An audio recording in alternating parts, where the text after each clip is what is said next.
Linggo nga pala ng hapon, nagpunta kami dito sa may City Center, Dera. At kapag nakapag-purchase ka ng halagang 150 AAD, pwede ka maglaro dito sa napakalaking gumball machine na ito. Siyempre, susubok ako, wala namang mawawala at may resibo rin naman ako. After mo may pakita yung resibo, bibigyan ka nila ng code.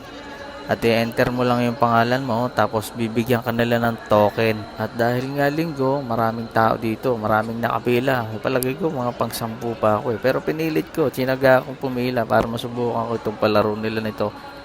Makakuha ko ng mga papremyo nila. After mo ma-enter yung code, ayan na, magmamaneho ka na. Ida-drive mo lang yung bolang pababa. Kailangan siya matapos mo siya ng 30 seconds. Meron dyan bumabangga na kotse pero kailangan mo siyang tiyagain na mahulog papuntang baba. At ayan, minamaneho ko pababa na dahan-dahan.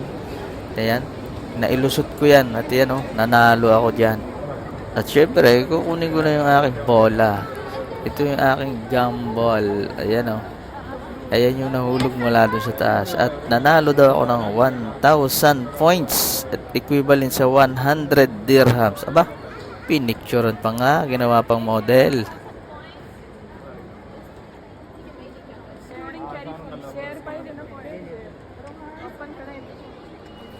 Ayun, siyempre, claiming the price na tayo. Ang akala ko nga naman, ibibigay sa akin ng cash yung 100. Pero ipapasok pala doon sa points ko. So, ayun lang. Nanalo tayo. Thank you.